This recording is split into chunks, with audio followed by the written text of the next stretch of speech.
Broadcast for shooters, hunters, and gun enthusiasts. This is the Firearms Radio Network. The bandwidth for this edition of the Off-Road Podcast is brought to you by the Firearms Radio Network. FirearmsRadio.tv. Off-Road Podcast, episode 246, Oregon Off-Road Recovery. Tonight, Aaron goes missing, Jeremy gets paranoid and installs some cameras, and Ben's activity gets his internet privileges revoked. Welcome to the Off-Road Podcast, today we're exploring the off-road world. Whether you like crawling up rock ledges or enjoy exploring the backroads with your family, stay with us to learn off-road news and topics of interest to the guy and girl who craves outdoors as seen through the windshield. I'm your host, Ben, and I'm here with my co-host, Jeremy, and for some reason, Aaron's missing. But, how are you doing, Jeremy? For some reason, Aaron's missing? We know why he's missing. He just couldn't make it. Yeah, he couldn't make it tonight, so Jeremy and I decided we'd knock this out. That way we can get this episode up. That we did. Oh, not a whole lot. I ended up moving so I had the rearview camera for my Jeep installed within the spare tire. So I built a bracket and just installed it up there, and I just could not see enough. You could see the spokes of the spare tire. I just didn't want to. I didn't want to have the camera sticking out past the tire. Because I was afraid of trying to put the tire on and off that I might damage the camera. So I ended up moving it down to the license plate area, turned it on and looked at it and went, well, I can't see the passenger side of my Jeep at all. Like, it was blocked almost about halfway, thanks to the spare tire again. So finally I have for now settled on a location where it is underneath my spare tire, just double back taped to my bumper, and it's kind of in a way where there's the little ledge where the spare tire goes, and then it angles down and forward down to the hitch. So there's kind of this little triangle void of space that I just went ahead and put it in there, thinking, well, it's a little bit more protected than if it's hanging out past the spare tire. But I still don't love it, because if you try to step up onto the hitch, you might kick it, but I don't know how much I'm going to be doing that since I don't have a roof rack. So it's there for now. We'll see if it moves anytime soon, but yeah, other than that, finished up the packing for that snow camping trip that we did. That's pretty much all I've done off-roading, other than the trip that we're going to talk about next time. Yeah. Did if you wanted to drill a hole in your bumper, there are like flush mount cameras that would probably go great in that spot. Yeah, but I thought about one of those. I thought about one, but I just I don't know. All of them that I've seen, they're not the highest quality. And then I already bought this one, so I kind of just want to use it for while I have it. Yeah, I totally get that. I've all I've got to do is install a harness, and I can have a camera. And I'm like, where am I going to put it? And then there's like, well, you could put it just right above your license plate. And I'm like, well, eventually I'm going to get a tire carrier. Why run wires twice? So I think I'm going to hold off till I get a tire carrier. But then I'm worried about the same problem you're talking about with the spare tire blocking it and the spokes. And like Rick, I believe, has his in his spare tire. And you have this bubble where you've got the tire around you that you can see, which is kind of a pain in the butt. Actually, Rick's is his actually has which I kind of like his option the best. It's like a pipe comes out from the center cap of the wheel, and then it's just kind of contained within that pipe. So that's where I think the stock or I wonder if he built that or not. We'll have to ask him. But I really liked that option, and that might be where I'm going to go with it. I would just, I would need to fabricate some stuff, so I don't really have much time for that at the moment with baby number 2 coming in 2 weeks. Yeah. The pressure is on. Yeah. I think I won't be doing a whole lot of off-roading stuff after this next 2 weeks. So hopefully, you know what, I might try to get out and go off-roading next weekend. One last hurrah for a little while. That'll be your baby shower. Ooh, there you go. I'll just have to invite a lot of people and make them bring. We'll do a case by case party, which is where you get a case of diapers and a case of beer, and you bring them and have a party. There you go. Go do that on the trail. Yeah. Except for maybe we meet up afterwards and do that. Go wheeling, then meet up afterwards so we can drink the beer. There we go. That's smart. Well, what have you been up to? I packed for camping. Or did I? I can't remember if it was. No, it was just after we recorded last week, or just before we recorded last week that I went and helped the guys out on the farm. I packed for the trip. I did a little bit of shopping, bought some stuff, and then outside of that, I folded some tinfoil and had to do a repair. And you'll find out more about that on the next episode. And I'm about to buy some upgrades. So yeah, it's going to be pretty interesting. Yeah, I can't wait to chat about that trip. It was a fun one. Yes, it was. Hey guys, are you wondering how you can help support the show? Well, there are plenty of ways that you can help us here at the Off-Road Podcast. You can buy some stickers. We have them for sale for a single color. You get one for $3, or you can buy two for $5. If you would like a special color, just send us an email to offroadpodcast@gmail.com and let us know what color you would like us to print off for you, and we'll try to accommodate. And in order to send that money, go ahead and send it to offroadpodcast@gmail.com through PayPal. Also, check out our affiliate link for Gaia GPS. It could save you up to 40% off, and it is really the best way to pick up that Gaia GPS. Finally, the best way that you can help us here out at the Off-Road Podcast is to visit our social medias. Go to Facebook, go to Instagram, go to YouTube, hit subscribe, follow us, and interact with us. Leave us comments, and make sure that you go ahead and ring that notification bell so you know when we post things. Speaking of interactions, we've got some listener feedback. Hey, I hear you guys talk about a lot about Gaia GPS, the Gaia GPS app. Real world, how well does it work? And looking to set up my iPad up in my Explorer to put a GPS app on, and that's from Smith Industries, and that came in through Instagram. So real world, it works great. The big downside, if you really consider it a downside, is you've got to remember to download your maps ahead of time. And if you don't have service issues. Yeah, but also, I just have all the areas that I normally wheel in. So like all the national forest areas up and down Washington, basically following the whole track of Wabder. I still have it downloaded from when we did that. Also, down in the Olympic National Forest and in Tahuya area, I just have everything downloaded. It didn't take up too much storage space.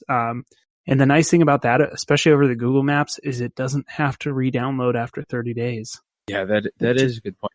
Just stays there. I have a tendency to delete my maps. It's like, oh, I'm not going to use this for a while to save up space on my iPad, because I use my iPad a lot more than just Gaia. But with my new tablet, my Samsung, I find that I have no issues with that. I just have everything downloaded.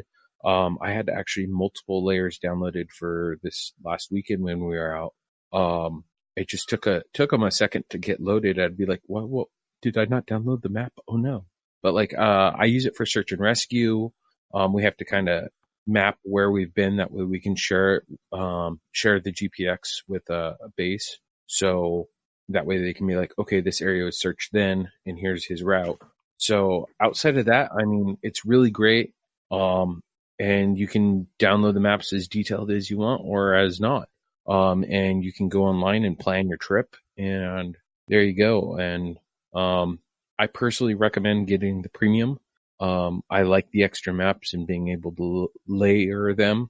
Like, I was able to get a good estimation of what the snow levels were like as we were going out this weekend. Yeah. So I used to run Gaia on a tablet, so on my iPad. And I just recently got the new radio with Apple CarPlay.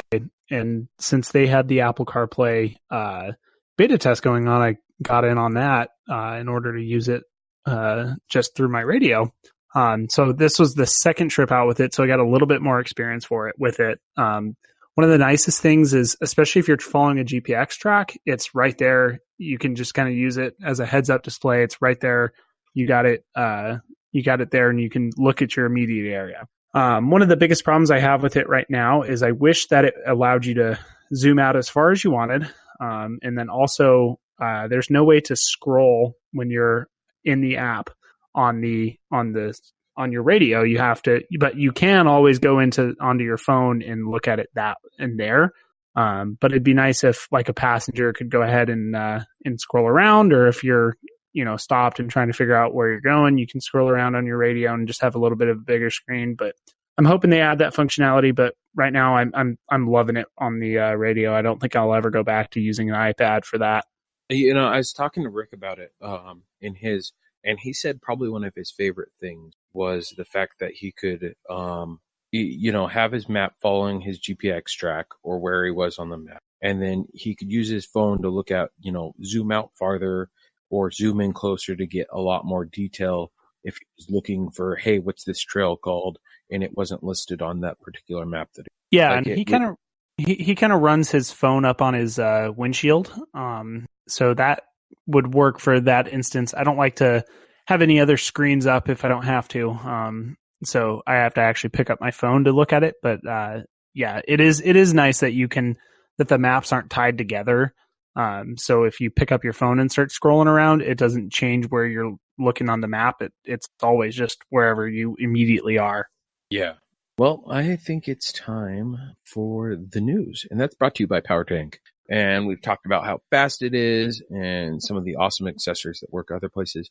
But, it's really portable. That's been kind of my favorite thing about it was, for instance, this weekend we had an air hose go out on someone's compressor. And so I was like, hey, don't worry, I got you. And they were in the front of the line, and I was towards the middle, towards the back. And I aired up my tires and went up and started airing up his tires while everyone else was still airing up their tires. So not only was it fast, but I was able to get all of our tires done, and there were still people airing up. So it wasn't a big deal. And we got moving right along. Yeah, it was nice to be able to just bring that up there to air up that person. Didn't have to, try to get tricky about how we were parking vehicles in order to air everybody up. It was just simple. So this week, go ahead. I was going to say we had the, here, I'll help you up. And I'm just like, hey, no, I got it covered. Just go ahead and take care of yourselves. So this week, the news article is, it's actually a press release from, the BLM. So back in March of 2019, they passed the Dingle Act. And so in section 4105 of the Dingle Act directs that the BLM develop a priority list to find those properties that are over 640 acres that are open to hunting and fishing or other recreational purposes that do not have a legal public access, or where the access is significantly restricted. So that's commonly referred to as landlocked public property. It's usually because it's surrounded. There's no easement that has a road going through through private property in order to get to the public property. It's a big problem because there's a lot of areas that you just can't legally get to unless you were, to drop in by helicopter or something. So what's that? We have that. We have a big issue with that here, like with Weyerhaeuser blocking off, like, hey, this is our personal land. Here's a gate here, and here's a gate on the other side, and now we can't get to the other side of that parcel where there's a ton of public land. Yeah, that happens a lot, especially with timber property and stuff like that, where they have in the past they just let people use their roads to get in, and there was no real formal easement drawn up. But then they start having problems. People start dumping trash on their property, and it's within their best interest to close off the property. It's not within the public's best interest, but from a business decision, it is one that kind of makes sense. And so they're just trying to fix some of that. And so they're having a public comment period from January 31st until February 29th of this year, 2020. So if you know of property that is, like I said, it's supposed to be over 640 acres. It doesn't mean that the properties that you have in mind won't get to eventually. They're just trying to prioritize prioritize them. And so right now they're looking at Alaska, Arizona, California, Idaho, Utah, Montana, and the Dakotas, Nevada, New Mexico, Oregon, and Washington, and the Eastern States Office, which covers Louisiana and Minnesota. So if you guys know any properties like that, make sure you go and write into the BLM. If you go to the article that we published, it'll tell you where you can go. It's in our best interest to try to get access to these properties, because once the access goes away and the properties just don't get used as much, there's a good chance that the government might look at selling those because they're just not getting used. Yeah, and that'd be unfortunate.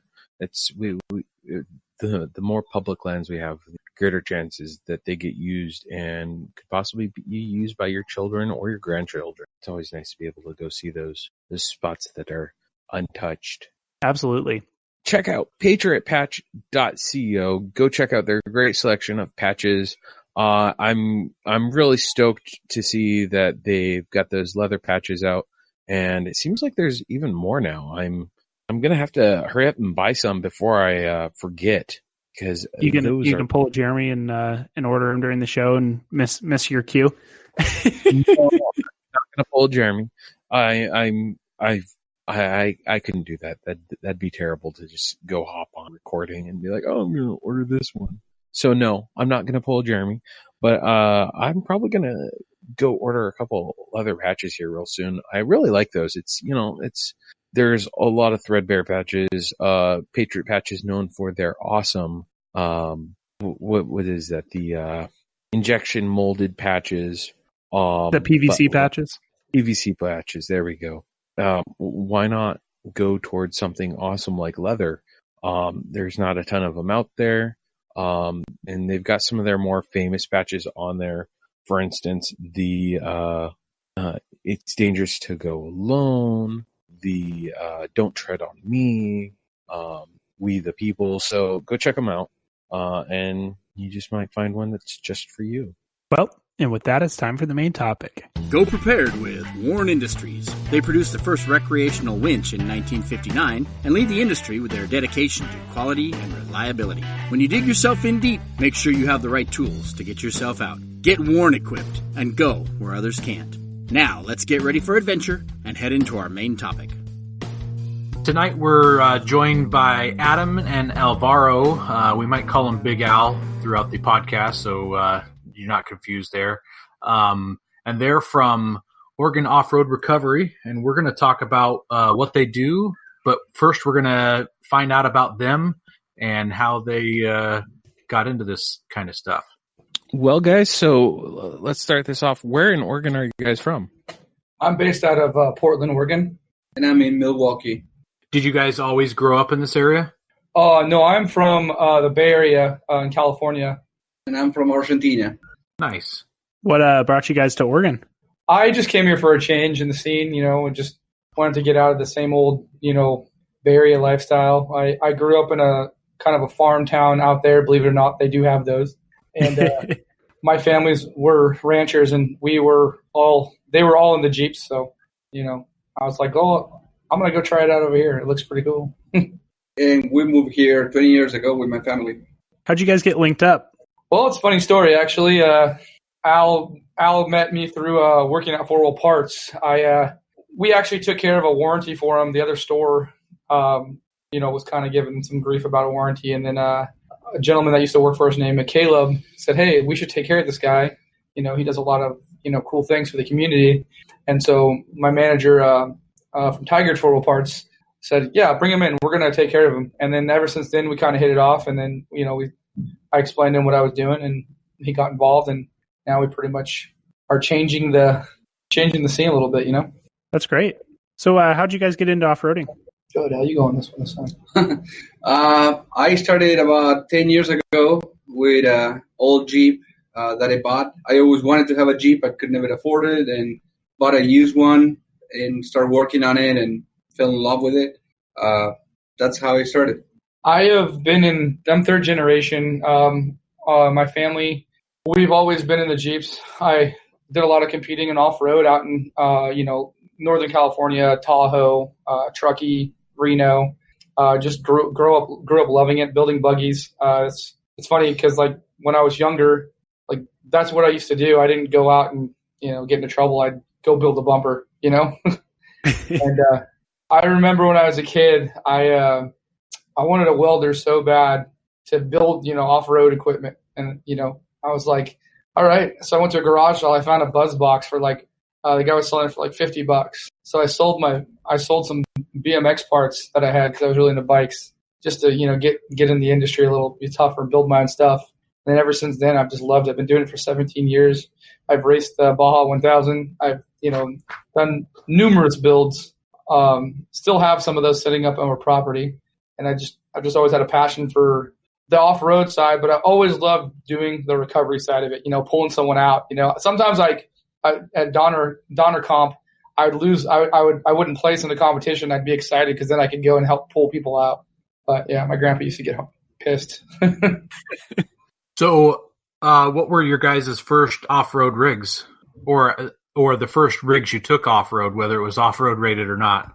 Oh, I don't know if I want to answer that question just because I don't want my grandpa to hear this, but he had a 91 Jeep Wrangler that I used to, well, long story short is I used to take it out all the time at night, and then I'd have to go to one of those car washes and clean it up before I took it home, before they'd wake up on the weekends. And then You were that kid. Yeah, and then it got so bad that I actually made a key so that way, I had my own key. I didn't have to hope he left him on the key ring that night. But then, as I got older, he got smarter and he figured it out pretty quick. But and then we started building our buggies together, and pretty much a 91 Jeep Wrangler was the first rig I ever got to take out. What about you, Al? Mine was a 2001 DJ until 2017 that I was lucky enough to switch to JK.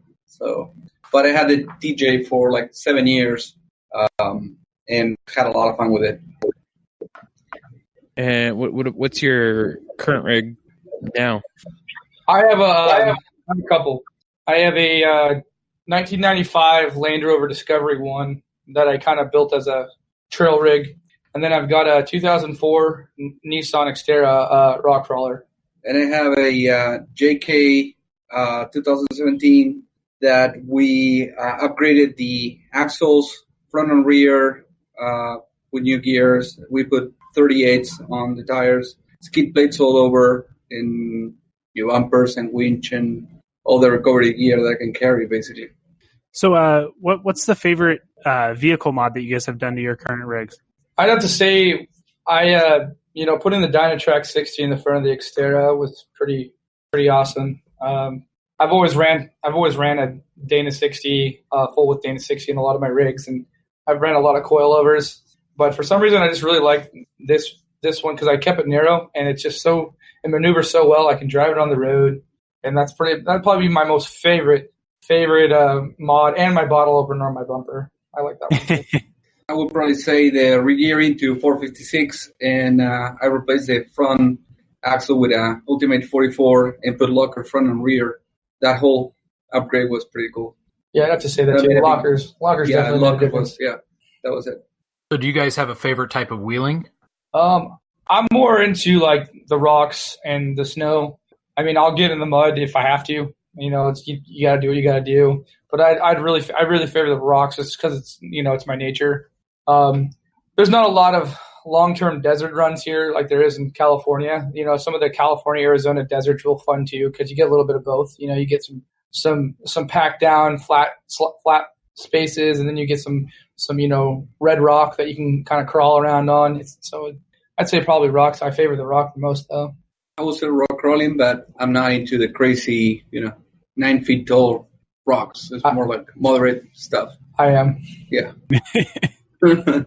Well, everyone has one. Do you guys have your most embarrassing moment on the trail? Oh, great. Oh, yeah, I have one. I was with a big group of Jeeps, and I pinned myself in between my bumper and my tire with a stupid tree trunk that wasn't cut all the way down, and I couldn't move out of the way with that. It was completely stuck. And I was like, okay, I can get out of this one myself, and I went to get my high shack, what do you call it? Low shack. Yeah, the high lift. The high lift. And when I went to use it, I had it on the side of my vehicle for a long time and I never greased it. It was completely locked. Luckily enough, the other people had properly maintained gear. So that was my teaching moment or learning experience to know how to properly keep, the stuff greased. Before you tell yours, Adam, I want to say that exact thing happened to Ben and I when we were running the Gambler 500 and we were out in Lottie Flats. We were running it with a Volkswagen Beetle, a new Beetle, and we got a stump stuck between our our control arm and the body itself. Yeah, it was right on the inside. There was you couldn't even turn the wheel. It was just that was exactly the same. Yeah, and I have my high lift covered with a neoprene, one of these neoprene boots. Yeah, that was worthless. I thought it was going to be pristine when I opened that, and it was like a chunk of mud. Oh, jeez. Most embarrassing moment. Man, this is going to get ugly. You can write a book about it. Yeah, I can probably write a book about it. All right, I got one the most recent. It was about, I'd say, going on like 5 years now. Remember when we had that big snowstorm? I just kind of came out of nowhere. Mm-hmm. I was bringing that thing back with a blown low end from Washington, and I put a bunch of gear oil in it just to get it home because it was still moving. And I looked at my buddy. We went to go get it. He's like, I think we can drive it. I'm like, all right, let's do it. He's like, yeah, we just got to keep the pressure up. I'm like, cool. It should be fine. We're going to drive from Vancouver to Donald. We should be fine, all highway. Well, as we're leaving, it starts dumping snow, and I'm like, oh, great. Well, we have to get off, long story short. We have to get off of the exit of Twilliger right there where Fred and Meyer is. And I get off, and I go in this parking lot. It's all snowed over. I mean, it's just a mess. And I put it in four-wheel drive. And keep in mind, I just got done building the rig. And it's been a while. I took a little break for a while. And I'm pulling it in there, and I'm going. I'm like, I can't go. What the heck's going on, And my friend, he was driving my I had a 4Runner at the time too. He was driving that, and I kind of we kind of split up a little bit. I told him where I was, and so I had this little Isuzu Trooper pulling this ginormous Nissan Xterra to get over a speed bump because I was so icy. And I'm sitting here thinking to myself, like, are you serious? I was like, I put the lockers on and everything. And then my buddy gets there, and I'm still stuck in the parking lot. He's like, come on, let's go. And I'm like, all right, well, I'm stuck, dude. He's like, stop fooling around. I go, what do you mean? He's like, are you serious right now? And I stop and I think to myself, like, I forgot to lock my hubs. I was like, are you kidding me? He just looks at me and laughs. I mean, after I do that, this thing just drives over everything. But I was like, it was one of those things, man. You get rusty, Yeah. I mean, Jeep owners are probably used to that, but us Nissan guys got to get a little rugged. Yeah. So with every good embarrassing moment, there's usually a good win on the trail. So do you guys have a biggest win? I got a good one recently. Yeah, I guess. The one in, yeah. Which one? Well, we can tell where it was, but we can talk about it. No, we can talk about that now. I got permission. Oh, okay. So we were up on Mount Hood. Is your big win or my big win? Oh yeah, I guess that's your big win. So you tell the story. Shut up. Okay. No, it's funny because I was invited by Adam because his rig was down. So he took me on Frog Lake, and we had a couple guys there. And you can tell that part of the story. I can jump on my side. People were making fun of me for a while because I used or had chains on my Jeep, and I was like a big fan of having chains just in case. And that night we proved that the chains actually save us. Yeah, they did. That was it. So basically, we were on 2.5, 3 feet of snow, and there were 4 vehicles in front of us that were getting stuck, and just stopped the Jeep, put the chains, and these are like barb chains, really kind of like. They got nasty. Like a 1/2-inch stud sticking out of the whole barb. And basically plowed the whole area for everybody to get out, and went back and forth like, I don't know, 20 times, got everybody out. And that was a big win for, at least for me and my little experience with, dealing with recoveries and stuff. So that was good for me. And keep in mind too, that we actually were talking back and forth with the president of the snowmobile association that does all the grooming up there. And I kind of explained the situation to him, and, he kind of said in that that situation, he would have done the same thing. And they hadn't started grooming yet, so just in case there's any controversy on that. Yeah, people get really touchy about snowmobile trails. Yeah, I had to call him. I was on the phone with him all that whole night, like on and off. Him saying, "Oh, did you guys get him?" Because it actually helped them out more because the vehicles weren't in the way, and he was going to start grooming the next night. So it kind of helped him. You know what I mean? Oh, nice. And then I guess my win moment was I don't know if it was really a win, but it felt awesome. We were doing, this was probably about almost, I want to say 13 years ago. We were doing the 1066 class in the Baja 1000. And, you start off, it's super hectic. You got all the buggies that go, they go through the tire, they call it. And then you got all the different classes that go. 1066 is more in the back, you're last, you're not catching up to those guys. Well, we were on the trail and we hit this loop patch and there was a jump. And I remember seeing you can see some of the trucks in front of you just launching on them, So as you're watching them, you're like, oh, I'm going to do this. This looks easy. I'm going to do it. So I let the supercharger kick and I just floored it all the way to the launch. And I hit it and it felt so cool because, I was up there. I could have cleared probably a 5-foot person, if not taller. And I remember just feeling so glorious. And then all of a sudden, I'm up in the air and you just see my nose start diving down. And then I'm looking at a wall of dirt. And then my whole front end is stuck in the dirt. And I annihilated my radiator. I had to do a trail fix and everything. But I felt super proud because I got to look like a Baja guy in a picture. It's pretty cool. Oh, so you got a sweet picture out of it? Yeah, a sweet picture and 2 busted kneecaps. But it was pretty intense. But I finished it. I finished it up, man. My knees were killing me at the end of it. But I bet. Now I know I can. You'll have to send us that picture. You have to send us that picture, and we'll. You know what? I saw that picture one time, an off-roader, and I have never seen it since. This was before. Keep in mind, this was before cameras were super big. It wasn't like they weren't like they are now. Where I think that was Facebook was I think MySpace was still a thing when I was doing that. That's funny. Well, let's talk about Oregon off-road recovery. So, how did it all get started? It started pretty much Tyson, and he started this group called Oregon Off-Road Recovery, and then him and his friend, they kind of made this group, and they had a group of buddies that were always down to go help, and that was about 5 years ago now, and he met me, 2 years later. Talked to me. We were part of a club, and we were just we weren't really vibing it. We didn't want to sit in a parking lot all the time.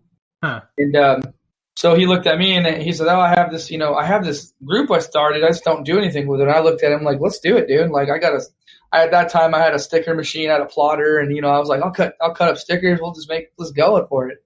And he's like, "All right, well, life happens, He kind of had to take a step back and do family stuff, and it's understandable. But me, I was just kind of on the roll. So for say about 3 years, we just kind of shared it. Grew it a little bit. We had about 759 members, and one day I just woke up and I'm like, dude, I want to do something fun. I want to make this thing something cool. I want to actually make it a community where everyone comes here and everyone gets along and everyone helps. And I was like, I'm gonna blow this thing up. So I just started thinking of ways to get people to interact. So I was like, I'm going to buy a winch and give it away. And I went on the page and said, all right, this is how you're going to win. You're going to win by, whoever invites the most people into off-road will win the winch. And then 4 days later, 3,000 people. Jeez. Yeah, it was pretty crazy. And then, of course, Tyson and Carlin Carlin is the other founder. Those are the 2 original founders, just to let you know, is Tyson Carpenter and Carlin. And then I'm the third. So I'm the one that engages. I'm the face right now as far as everything going on. Me and Al have really taken this thing to the next level. But I'll let him tell you how he got involved. But that's pretty much how it started. It was just a group of guys. And then I got a wild hair one day and said, hey, I'm going to give away a winch and make this thing grow, so I can actually touch different areas. So we can actually have a good, a community of people everywhere. And then now you see where it's at now, and I'm super proud. Go ahead, Al. How did you get involved? That's a good question. I can't even remember. It was only 3 months ago.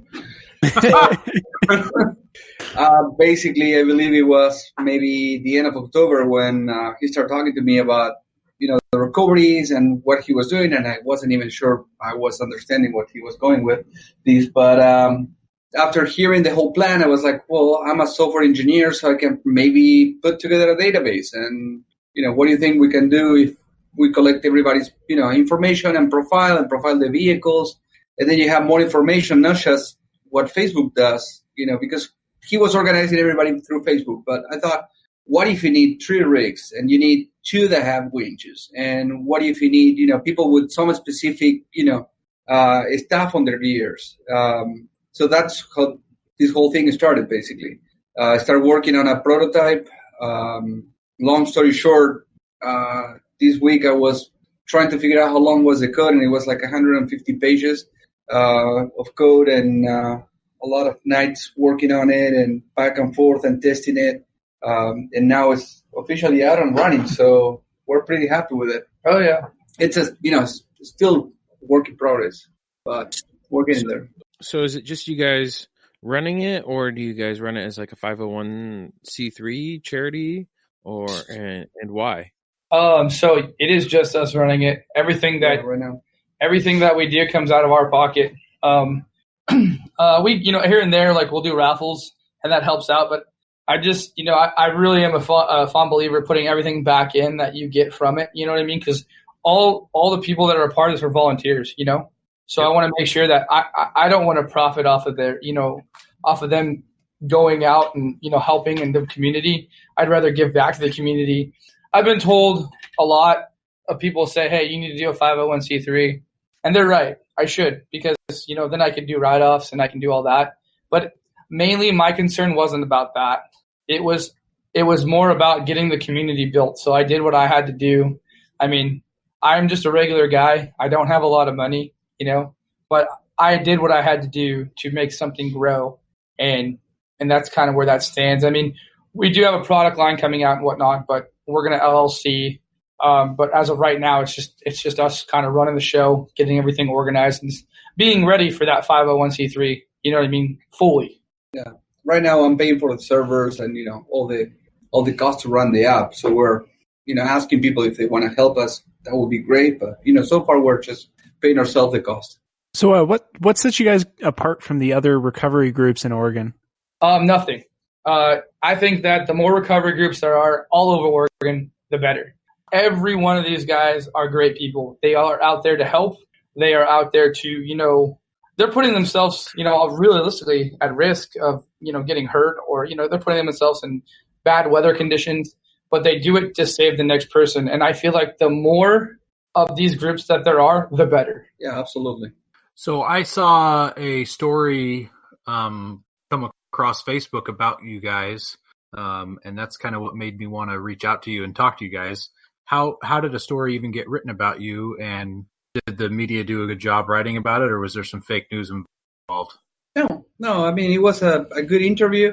It's a local newspaper, the Clackamas Review from Pamphlet Media Group. It basically, they allow us to tell our story and what we're trying to do. I think that was it. It was picked up by Coin 6 News, and that would make it huge and a lot bigger. But the idea was to promote for most people, because there was a snowstorm coming that week. That people could ask for help if they get stranded, and that was the main point of having that interview done that week. And it just took off. It took off, basically. Yeah. I mean, we're having a lot of people visiting the website. We're writing articles pretty much every day. We have recoveries on the app all the time. And, the way I build the app, I want more people to use it and more clubs to join with us in the effort and, work with us. I mean, we don't want to take over anybody's territory or, compete with anybody. We just want to be part of the solution, basically. Yeah, and then as far as when Coin took over, we had to, you know how the media can be sometimes, and we had to tell them, there's a couple things here that we needed to change. Like, for instance, they use a tow truck for the picture, which wasn't our content, it was theirs. Yeah. So we told them to change that because that's end up, that you got all these tow companies that have tons of overhead, everything. And that's not what we're doing. We're not here to pull your vehicle home. We're here to get you off of that road that you probably shouldn't have been down in the first place because you're stuck now, and pull you to the road where someone like the tow companies can actually take you home, if that makes sense. But we'll reach out to Coin and they changed the photo in a few days and it was all good. So they worked with us really well. Yeah. So I read somewhere that you guys do some Recovery 101 articles. Yeah. So if you go to our webpage, we have a Recovery 101 section. I believe it's under... Yeah, Off-Road 101. Yeah, Off-Road 101. That's what it is. And those are all real-life scenarios that we have we've done. We have the 24-hour recovery. That was one that just happened a week ago up on Mount Hood. 5 vehicles got stuck. It was pretty much we got there at it was like 11 o'clock at night. Yeah. And we didn't end up leaving till like almost 6 or 7 o'clock. And Will was there since like 5 p.m. Yeah, Will's another. He was 24 hours in there. Yeah, he was there for 24 hours. He stayed with his rig. He camped out. I got there, got home around 7 o'clock. Got a phone call about 7:30 and woke back up, took a shower, and left back up to the mountain. I came back with half the gear that I went with. I had no shackles, no traction pads, if you look at my vehicle, I was missing half the stuff that I had normally in it. So it took us like a week to put it back together. It was all in my rig. Funny how gear just kind of migrates between vehicles on trips. Oh, yeah, definitely. Yeah, that 101 is really cool, man. Honestly, it's super interesting. Like, they're not just written, they're written by, we have Will. He comes out, he does a lot of recoveries with us. And he was going to be here tonight, but he just, he got tied up doing something. And, we're going to, reach out to more people and get articles. Like, we're trying to get our hands on the article for the Save George, the 775 recovery. Yeah. It'd be cool to get his insight on that, Just keep it interesting. There's a lot of good literature there. We're going to be doing product reviews too, as far as stories where we actually use the product and explain how they worked. I feel there's a lot of equipment out there that gets misused and then it gets a bad review because of that. 100%. That's a lot. Majority of the stuff that people say, "Oh, this stinks," is mainly because a lot of people just don't know what they're doing with it. Have you guys ever used the track grabbers? Yes. So we've used them as well with great success. And I've seen where I want to say it was Bleep and Jeep. He used them and he was just spinning his wheels instead of letting them work. And so he's like, "Oh, these suck." And then where we used them, we were buried in snow, strapped them on without digging out and literally pulled out no problem. Yeah, you're talking about the traction pads? No, he's talking about the ones that wrap around the tire. Oh, okay. Yeah. Got it. Yeah. So I've come to actually, funny you mentioned that actually, I've noticed that it depends on the tire size with those. If you got a tire that has a lot of lug on it, and you're up in the 35s to 40s, those things, they can tend to not grab right because the tire has such a big rotation that as soon as by the time that comes back around, it distorts it. It makes it want to fall off. I've noticed that those things work a lot better with a 285 and down. You guys can tell me if I'm wrong on that, but I've noticed that they work a lot better on a little bit smaller tires. That's kind of been my experience as well, where you have a little bit less strap out there because it has a little bit less room to work itself around the tire.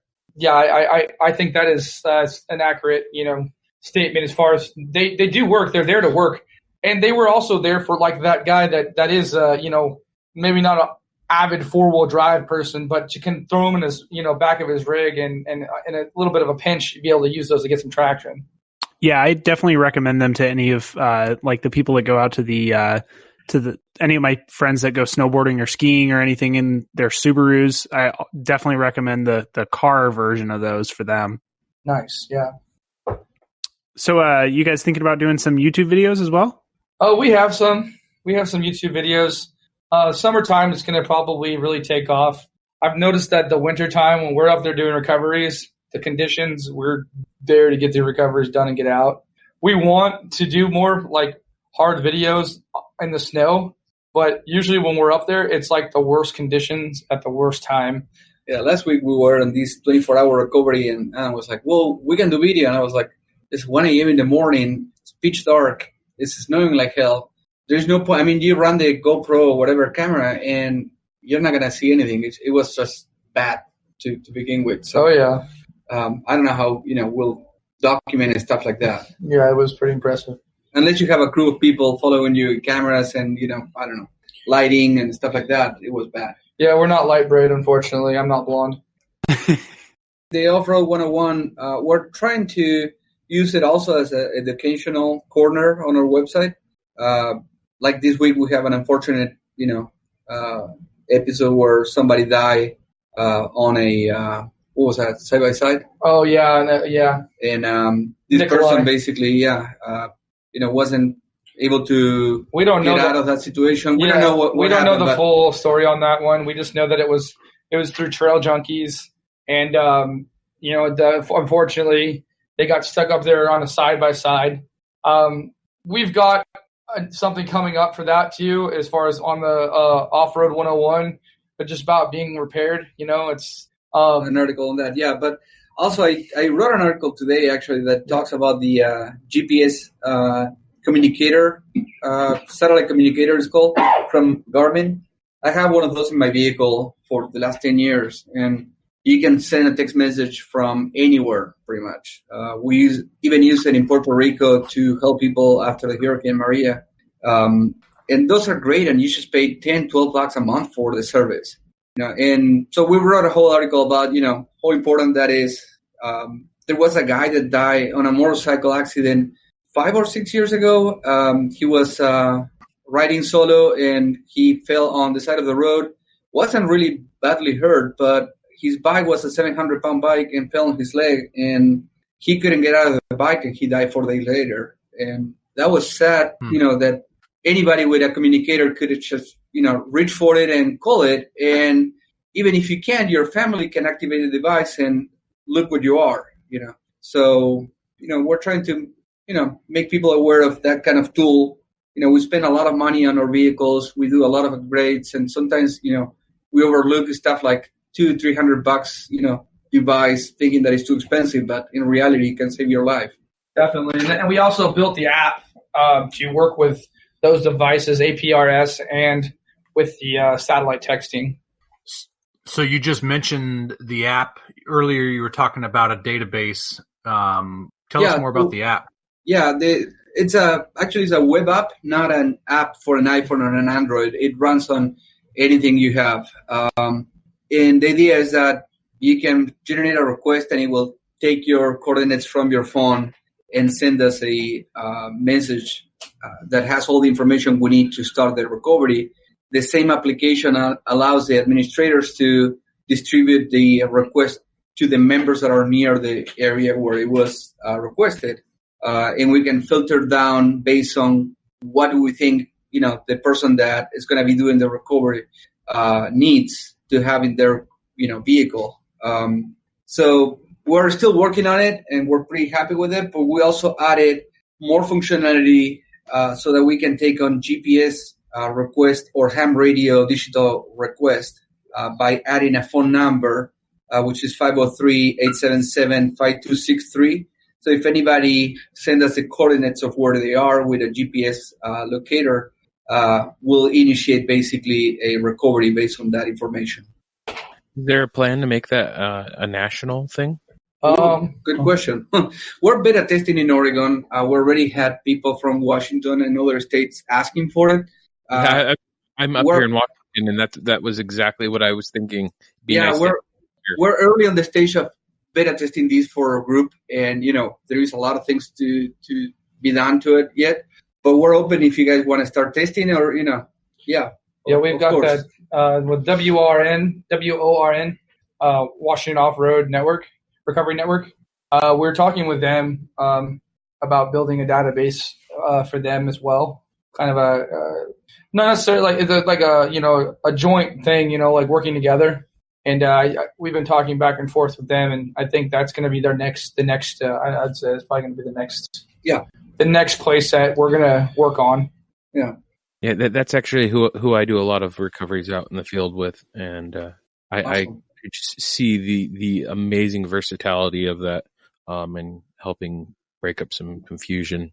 Yeah, Will's a great guy over there. Like I'm on your guys' page, and I see there's so much movement, and I mean that app would be going crazy over there because there's a lot of snow up there right now. Yes, there is. So can anyone just sign up and help? And do you need any special training or insurance for a vehicle? I mean, mainly we're just asking that you have insurance. You know, your insurance. It's a volunteer thing.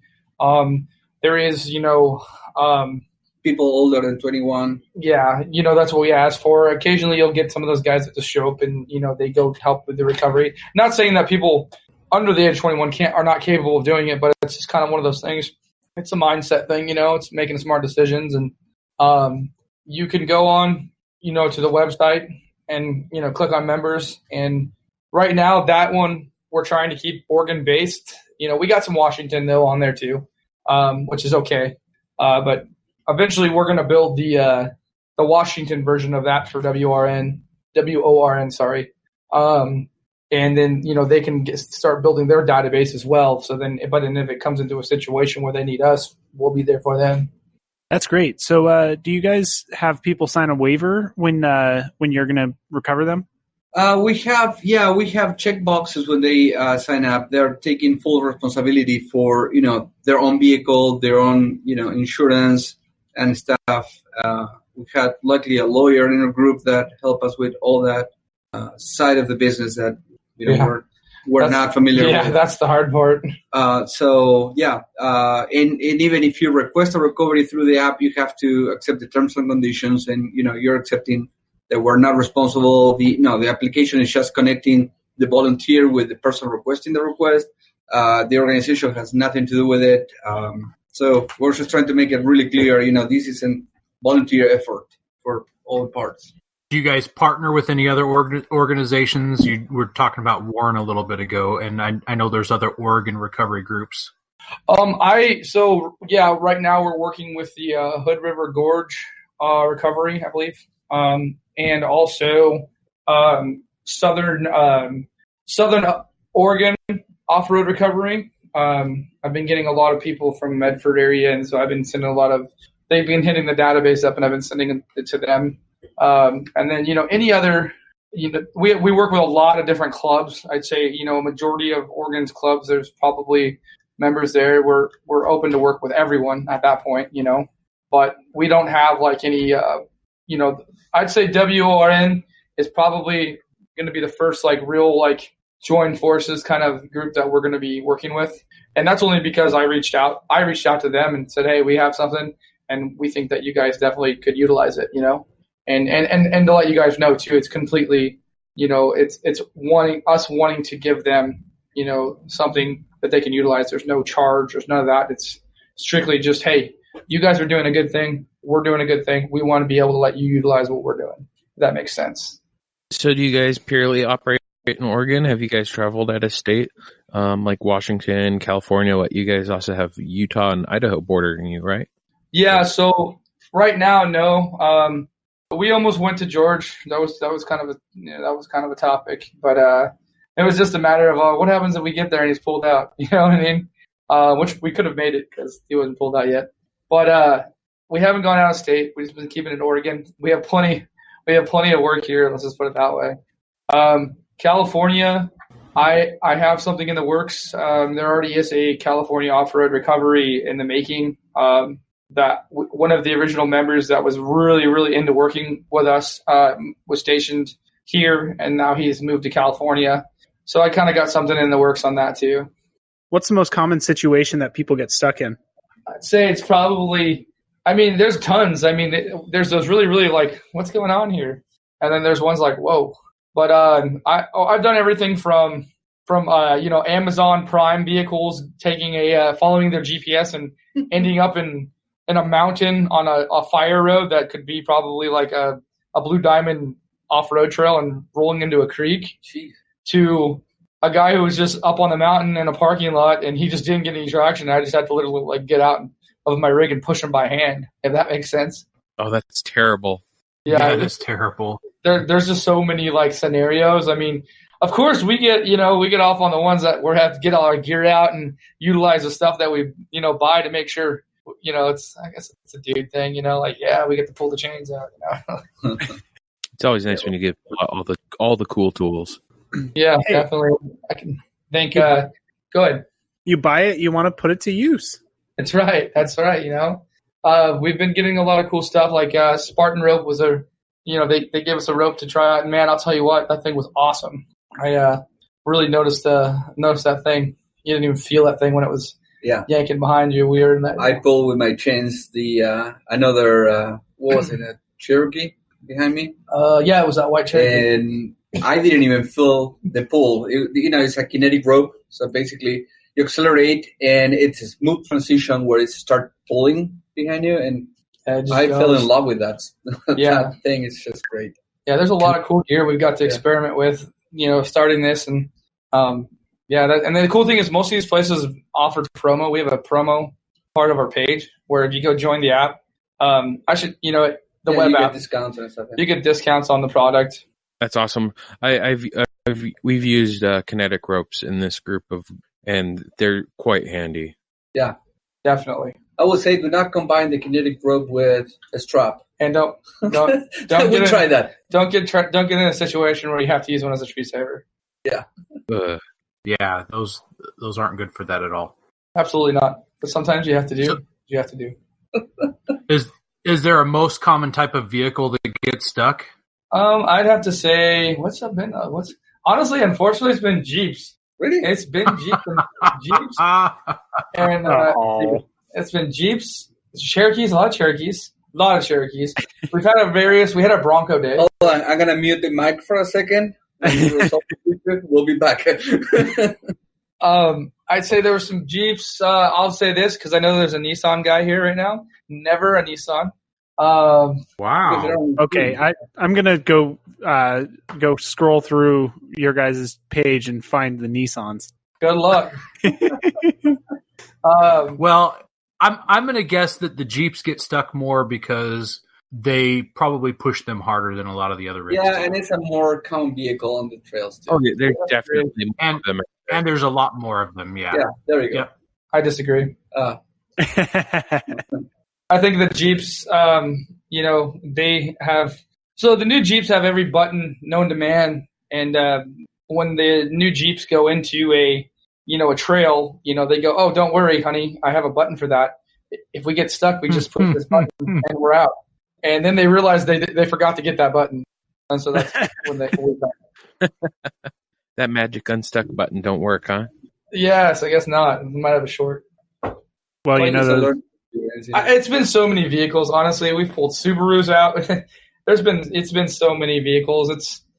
Broncos. Those are always fun. I can say that surprisingly, we haven't done any Toyotas. Oh yeah, we did. Oh yeah, I did. Hood River was Toyota. That was actually a funny one. Hood River was a call at around I think I was leaving your house at 3 a.m. Yeah. And he was stuck up in Hood River in the snow.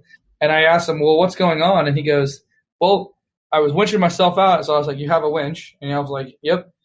He's like, "And it just died." And I said, "Well, look around." He's like, "I checked all the fuses."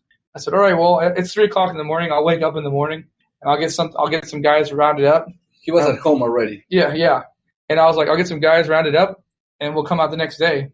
Well, the next day comes by. I kept telling him, "Hey, before we go out there, make sure that it's just something really easy, And so he says, okay, yeah, we can't figure it out. So I was like, all right, I brought some tools and had Dylan Riley, great guy. He's right there in Vancouver too. He just got off work. He works for the train, conducting. What is the operators union? What that is? And he came to my house. It was 9 o'clock. We filled up, went down there. He has just a newer what do you call it, a F-150, but he has some good tires on it, and we aired down, made it up to him, no problem. First thing I do is I go out there and check our refuse, and Dylan goes, "Yep, this one's blown." And it was the gauge fuses. And Toyotas, if the gauges don't work, it will dead the system out. Turned it on, started it up, used a kinetic rope to yank him out. Guy over there had one on his rig already, and yep, that was that. It was about a 45-minute drive to do a 10-minute pull. That sounds like my transmission sensor. Yeah. Except that was a tow truck. that 20 miles of flat towing down the mountain through the snow, and then a 10-minute tow truck drive home. Wow. Yeah, fun days. So what would you guys say your most used recovery item is? Our 4-wheel drive. Our winch. I mean, the winch is the main thing. Honestly, a winch and a snatch block and a tree saver, we're getting you out. Yeah. A lot of the other stuff, man, is like depending on where you're at. But for where we're doing them at right now in the woods, having like 4 D-rings, a couple tree savers, a couple snatch blocks, and a good winch. The traction pads help too. Yeah, the traction pads were actually a good little tool this year. But I mean, number one would be the winch. Yeah, of course, 100%. Yeah. So, do you guys have a wildest recovery story you can share? I have one. It was like, I'd say, how many years ago now? It was probably, I just got the exterior supercharger built about 2 years ago. No, 3 years ago now, because Kennedy's 2. 3 years ago, I got a call to go up to Letty Flats. It was dumping snow. I mean, it was gnarly. So I get Tyson, and he goes, yeah, let's go. And so we go up there, and we always, we're a fond believer of, it's nighttime. You never know what's going to happen. So we always, carry a firearm with us. Well, this time Tyson decided he wanted to bring his AR. So I was like, okay, whatever, man. A little overkill, but all right.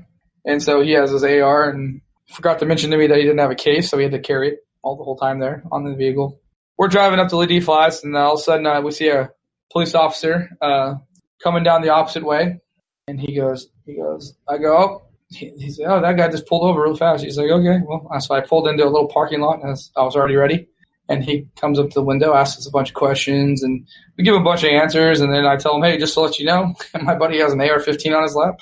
He looks at me, and he says, well, it's the ones that don't tell me they have a gun that I'm worried about. I'm like, all right, I was just letting you know. And find out that my license was expired. So he's like, do you have another licensed driver there? I said, yeah, I do. And he's like, okay, let me see his driver's license. You can still drive just as long as there's one in there. So, okay, cool. So he goes, can I see that person? He gets his ID. He said, can I see that person? I'm like, oh, great. And it was happened to be the guy that we're going up there to recover. We didn't know him, So I'm like, oh, great. And he's like, can you roll down that window? I'm like, okay, yeah, sure. And he looks at him. He's like, how you doing, dude? And I'm like, what just happened? He goes, what's up? I haven't seen you in years. I guess these 2 guys went to high school together. So they're, I'm over here sitting like, great. I'm either going to get this thing towed or impounded, you know what I mean? And they're like, all right, man, well, I'm going to be patrolling, so you guys have nothing to worry about for the rest of the night. I'm going to be here till about 5 a.m. So go up and do your recovery. You're just doing a good service. I'm like, sweet. All right. So that wasn't the end of it. We get up to the D Flats, and there's someone, there's a vehicle up there stranded, and, we didn't want the person to be cold, and it was really cold. So we're driving up the regular, you've all been up to Ladee, right? One time. Well, there's that main road that goes to, that goes all the way through. That road, if you take that, it goes up towards the rock quarry. And we're taking that road down, and there's one fallen tree on the road.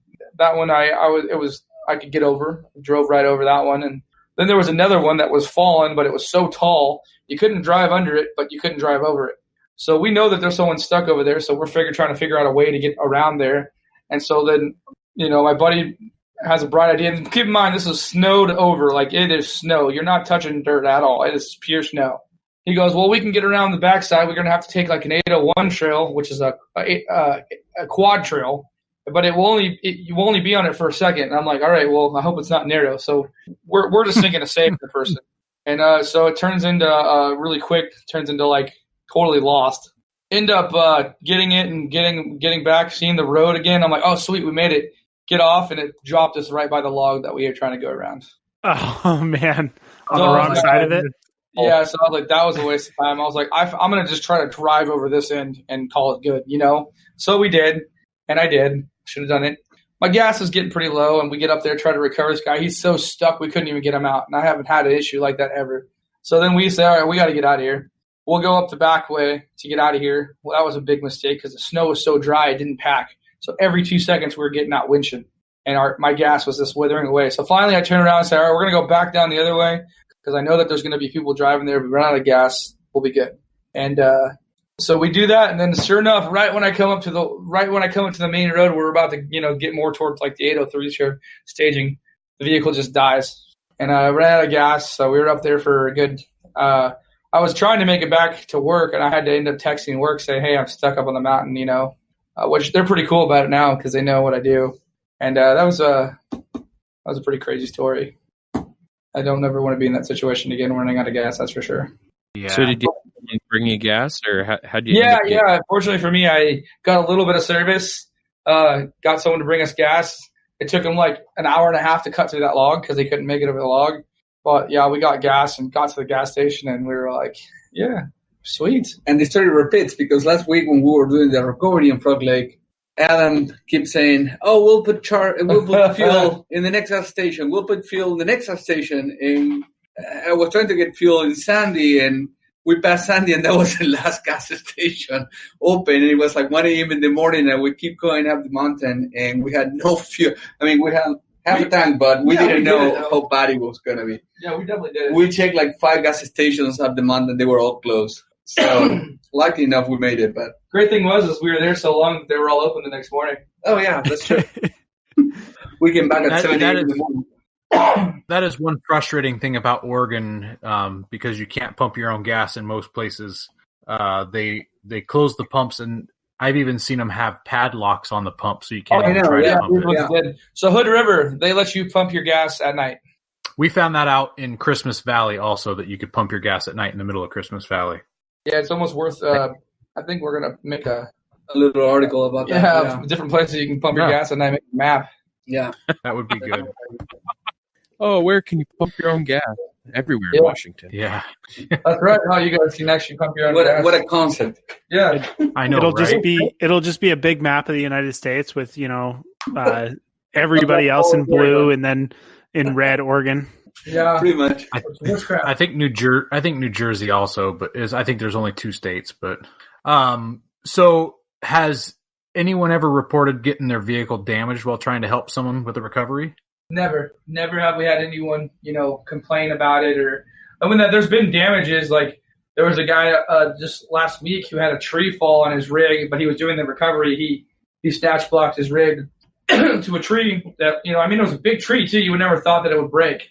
And the weight of the snow just made it fall right on his fender. Will had his hood. Oh yeah. Will also had his hood when he was up at that recovery. A big ice ball dropped off a tree in the night and just dented his hood. Wow. I mean, dented like he has felt like an elephant fell on the hood. Yeah. His hood was all the way down to the valve. Definitely. Ouch. Yeah. Well, we haven't had any of those ones yet. You guys know as well as I do, this is a 4-wheel drive community. You're hitting up this page because these guys, have rigs that are capable, or something, and I think a lot of people understand that. It's always awesome when you've got people that, understand, hey, there's a risk involved in this, but, it's for the greater good. Definitely. I agree. It's definitely a good thing. Body damage just adds character. That's right. We're war scars. Yep. Is there anything else we haven't covered that you guys might want to add? Honestly, I just can't stress it more is, you guys have done great. Everything you guys talked about has been awesome. I guess the one thing that I can't stress more is we are a community. We are here to work with other people. We're not here to be the big, bad recovery guys. You know what I mean? We are the first person. If you're in the area before we can be in the area, we're here, man. Look at this is what I have. We just want everyone to know that we are here to work with everyone and build a community. We are not a club. We are a group. We are a volunteer community, helping other people in situations, preventing bad situations, as much as we can. And I just can't stress that enough. And we really want everyone to go to our website, www.OregonOffRoadRecovery.com, and go to the members and join, either if you want to be into doing the recoveries, join the group app and, go to members and you'll see it will prompt you and tell you what to do. Or if you even just need to be recovered, you can go to the website and there's a red button right there that says need a recovery. You click it and it will take you right where you need to go. And then you can save that to your home page, your landing page too. And, I will add to that, part of our idea is to help people get prepared for when they get stuck. So, we can, say enough about, get ready, get, all your recovery gear in your vehicle before you go. make sure you have water, that you have enough food to survive a couple of days. We'll see a lot of people that just go to the mountain and, they're stranded and, it's not fun, especially with kids and family, Yeah, we're gonna get these AGP, rescue bags built here pretty soon. That just kind of has everything in a bag in a situation where you might get stranded. And AGP stands for always go prepared. And we see a lot of people with brand new Jeeps that had no straps, no shackles, they look great, but once they lose traction, they have nothing to help themselves. Or they have a winch and they never test it, they never use it, they don't even know how to use it. Or like the other day, they have a winch, but it was badly installed and it blew the electrics on the vehicle. You have to have the gear and you have to use it and test it and make sure that when you need it, it's ready to go. I always refer to my chains. I put the chains 50 times before I go on the mountain, and I make sure that they fit and they, everything works fine. You want to practice with your gear. You want to make sure that everything is working when you go there. Just like when you get a new fishing lure and you can't go to the river, you can't go to the pond or the lake. So you go into you go to the next park and see how well you can cast it. Yeah, being on search and rescue, I cannot stress have your 10 basics at least. Bare minimum, have the 10 basics. Yep. Yeah. Sometimes the 10 basics plus. There's this company called Tonquin Trading, and they are all about the winter preparation. They're big hikers, and they're out of Seaside, I believe. And he has a store, and it's all gear, to prepare yourself, to keep yourself, alive for, a week if you need to, all in a backpack. Yeah. And so we're going to try to do something with them as well and, really push their stuff because, after this weekend, hearing about this gentleman that, couldn't make it, there's things that you could have done. Like, yeah, it's a side-by-side, if you had some matches, you could have took the spare tire off, lit the tire on fire. Could have made, could have got a smokestack going, stayed warm. There's a lot of things you can do. Definitely. Well, guys, really appreciate you coming on and talking about the group and everything. Yeah, we appreciate you inviting us on. Yeah, thank you, guys. And a huge thanks to the guys from Oregon Off-Road Recovery for coming on and sharing what Oregon Off-Road Recovery is all about. Don't forget to visit Patriot Patch and join the Patch of the Month Club. Check out our affiliate link for Gaia GPS. You can save up to 40% off. And finally, don't forget to head over to Warren and Power Tank and check out their great selection of products. And we are proud part of the Firearms Radio Network, firearmsradio.tv, your one-stop shop for your firearms radio entertainment. Send your emails offroadpodcast@gmail.com or through our show notes at firearmsradio.tv/the-off-road-podcast/246. And if you could leave us a comment on our iTunes or your podcatcher app, it really helps promote the show and reach new listeners. And don't forget to visit us at facebook.com/offroadpodcast, at offroadpodcast on Instagram, or on YouTube, where I am working on a great trail video. And as always, when off-road, please remember to be smart, courteous, alert, safe, and as always, have fun and tread lightly. Thank you for listening. This has been a production of the Firearms Radio Network. You can find more information at firearmsradio.tv.